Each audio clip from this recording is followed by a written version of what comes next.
Bonjour à tous et bienvenue sur Crypto Flash, la chaîne de l'actualité crypto. Aujourd'hui, nous allons parler de deux annonces majeures qui arrivent, qui pourraient apporter beaucoup de volatilité sur les marchés. On va parler d'annonces nous venant des États-Unis, mais qui pourraient avoir un impact global. On va aussi parler de mauvaises nouvelles, malheureusement, autour de FTX et des impôts qui réclament 24 milliards de dollars à FTX. On va parler de Bitcoin Ordinals, on va parler aussi de Google. Une bonne nouvelle autour de la publicité des cryptos et de pas mal d'autres sujets. Pour ceux qui ne connaissent pas la chaîne, tous les jours le meilleur de l'actualité crypto, n'hésitez pas à vous abonner, activer la cloche pour ne rien rater.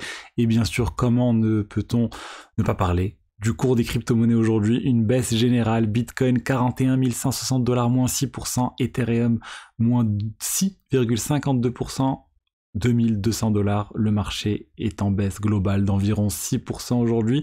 Quelques cryptos se maintiennent tels que BNB, Avalanche, mais globalement c'est une très mauvaise journée pour les cryptos et il n'y a pas d'événement, on va dire, majeur qui va entraîner cette chute. C'est voilà, il y a beaucoup de volatilité ces derniers jours à la hausse comme à la baisse. Et je vais vous donner deux informations, deux annonces qui pourraient venir impacter encore davantage cette volatilité du marché. Et ces deux annonces qui arrivent le 12 décembre, donc demain ou aujourd'hui, selon quand vous regardez cette vidéo. Je vous tiendrai de toute façon au courant du résultat de ces annonces dans la vidéo qui arrivera demain. Mais voilà, les deux nouvelles, c'est premièrement, il y a les chiffres de l'inflation aux États-Unis qui vont arriver le 12 décembre à 13h30 GMT, donc 14h30 heure de France, heure d'Europe, de l'Ouest, et ça pourrait impacter. Pourquoi? Parce que si l'inflation est beaucoup plus élevée que prévu, ça veut dire que la Fed va continuer à maintenir ses taux directeurs élevés et ne va pas les baisser tout de suite, et c'est ce que tout le monde craint, on va dire. Mais bon, les chiffres, voilà, ça arrive à 13h30, on a la réunion de la Fed aussi dans 1 jour et 21h, donc ça arrive aussi très bientôt, c'est le 13 décembre. Et là, par contre, la réunion de la Fed pour décider de la hausse des taux directeurs, le marché est quasiment sûr qu'il n'y aura pas de hausse et qu'il n'y aura pas de baisse. On s'attend à 98,4% qui est aucun mouvement et à peine 1,6% qui est une hausse. Donc bon, ça serait vraiment le pire des scénarios possibles s'il y a une hausse demain, mais il y a très très peu de chances que ça arrive. Et si ça arrive, oui, clairement, pour moi, les marchés vont dévisser à l'annonce d'une hausse des taux directeurs de la Fed, mais honnêtement, je ne pense pas du tout que ça va arriver. Donc ça, je vous tiendrai au courant. Ça sera pas demain, du coup, ça sera le 13 décembre. Et il faut savoir que Goldman Sachs prévoit en fait que la Fed commence à baisser ses taux directeurs d'ici le 3e trimestre de l'année 2024. Donc au lieu d'une baisse prévue trimestre 4 de l'année 2024, maintenant c'est prévu un trimestre plus tôt. Et voilà, on va dire c'est le consensus maintenant qu'on se rapproche de cette baisse d'ici la fin d'année. On atteindrait les 4% des taux directeurs de la Fed alors qu'on est voilà, bien au-dessus, on est à 5,25 ou 5,5% aujourd'hui. Et la stratégie, on va dire, de la Fed, c'est de maintenir ces niveaux le plus haut possible, en tout cas un niveau très élevé sur l'année 2023, montrer que ça a un impact pour faire baisser l'inflation. Et une fois que l'inflation aura commencé, aura vraiment atteint un niveau acceptable, faire baisser les taux directeurs et pouvoir ensuite relancer complètement les marchés des actions, les marchés crypto. J'espère que les cryptos auront déjà bien augmenté d'ici le 3e trimestre de l'année 2024. Ensuite, j'ai vu une information qui vient de sortir sur FTX et malheureusement, c'est pas quelque chose qui est très bien. Ça fait quelques temps qu'on dit FTX, ça s'annonce bien pour les personnes qui ont de l'argent bloqué sur FTX parce qu'il y a les tokens Solana qui ont pris beaucoup de valeur, il y a un certain nombre d'actifs chez FTX qui ont pris de la valeur, la part de FTX dans Anthropic, la startup d'intelligence artificielle qui a pris beaucoup de valeur aussi, donc il y avait un certain nombre de news positives autour de ça. Mais maintenant, on a en fait le fisc américain qui est en train de réclamer à FTX 24 milliards de dollars d'impayés, d'impôts qui n'a pas été payé. Il faut savoir qu'initialement, ils leur réclamaient 44 milliards, puis ils ont baissé ça, ils ont dit non, en fait, on s'est trompé, c'est pas 44 milliards, c'est 24 milliards. Et maintenant, FTX dit, non, c'est n'importe quoi, on n'a jamais fait autant de bénéfices, on ne comprend pas d'où vient ce nombre-là de 24 milliards, et que le fait que le fisc réclame tout ça, ça va retarder le remboursement des utilisateurs, parce qu'ils peuvent pas rembourser aux utilisateurs l'argent alors qu'ils doivent 24 milliards au fisc. Malheureusement, on voit ici le gouvernement américain qui est vraiment en train de mettre le bâton dans les roues pour toutes les personnes qui ont de l'argent bloqué chez FTX. Malheureusement, ça ne sera pas résolu tant qu'il n'y aura pas peut-être un deal qui sera fait avec le fisc. C'est peut-être ça ce que vise le fisc, un petit deal par exemple 1 milliard de dollars ou autre, pour pouvoir vraiment finir cette affaire et pouvoir passer à autre chose.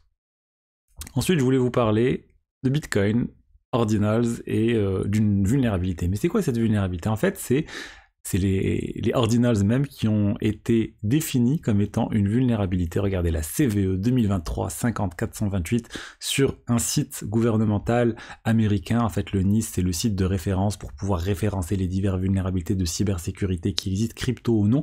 N'importe qui peut venir et réserver un numéro de vulnérabilité en détaillant la vulnérabilité associée. Il semble que des personnes proches de Luc Dash Jr. ou Luc Dash Jr. qui a un core dev qui est complètement anti-ordinals et mis en place, et lancé et ouvert cette vulnérabilité. Et ça montre en fait que pour eux, tous les ordinals, toutes les inscriptions, tous les tokens BRC20, c'est juste quelque chose qui est là pour exploiter le réseau Bitcoin. C'est juste une vulnérabilité, c'est quelque chose qui a été fait pour insérer des choses de manière qui n'était pas prévu dans le réseau Bitcoin grâce à des magouilles, on va dire. Et malheureusement, l'impact, c'est quoi pour les utilisateurs? Effectivement, les frais de gaz sont élevés sur Bitcoin à cause d'ordinals parce qu'il y a beaucoup de demandes, mais de là à considérer que c'est une vulnérabilité à venir bloquer tous ces NFT, tous ces tokens BRC20 pour les utilisateurs, pour moi, c'est pas du tout ce qu'il faut faire. Et surtout, les mineurs, pour moi, ne vont jamais accepter tout ça. C'est une source de revenus trop importante pour eux. Les ordinals, les frais, les tokens, etc. Il y a plein de choses qui sont générées et du coup, je pense que ça passera pas. Mais voilà, on commence à voir vraiment des gens qui sont en train de se battre contre les ordinals, montrer qu'il y a des failles de sécurité, prouver, faire du lobbying. Et je pense que ça va durer encore un certain temps. Ensuite, je voulais vous parler de la part de marché de Binance qui ne fait que baisser. Il ne fait que baisser sur l'année 2023. Déjà sur le marché spot, ils sont passés d'environ 60% à près de 30% maintenant selon cette dernière étude. Ça nous vient de CC Data. Et si on prend le marché spot et le marché aussi des dérivés, ils sont à 42% alors qu'ils étaient à 60%. Le grand gagnant semble être OKX qui a 21% maintenant de part de marché sur le partie spot et la partie dérivée combinée. Donc bon, on commence à voir en fait que les problèmes réglementaires de Binance ont clairement un impact sur le cours, sur leur part de marché. Les gens sont en train de se dire, est-ce qu'il ne faudrait pas peut-être aller sur d'autres plateformes? On sent un peu de doute, on sent un peu d'inquiétude autour de Binance avec tout ce qui se passe encore aux États-Unis, mais ils restent quand même le leader, il faut le dire. Ils sont encore premiers, ils sont bien devant OKX, ils sont bien devant BitGate, ils sont bien devant la plupart des autres exchanges crypto. Ensuite, je voulais vous parler d'une bonne nouvelle à propos de Google et des publicités sur Google. Google vient de changer sa politique publicitaire aux États-Unis pour pouvoir faire la publicité des ETF spot Bitcoin quand ils vont être acceptés. Ils disent pas que c'est que pour les ETF spot Bitcoin, mais c'est pour les cryptocurrency coin trust.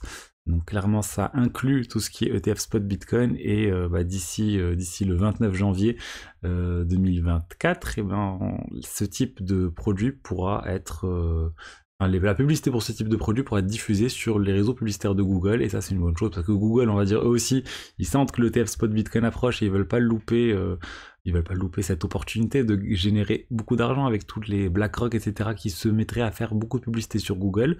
Donc pour moi, c'est encore une indication de plus qu'on se rapproche vraiment de cette ETF spot Bitcoin d'ici le 10 janvier 2024.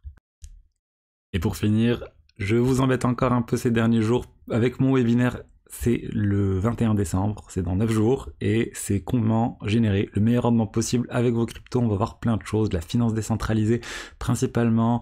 Je vais vous montrer des exemples, on va vraiment découvrir des stratégies ensemble et répondre à toutes vos questions aussi. Ça sera complètement interactif.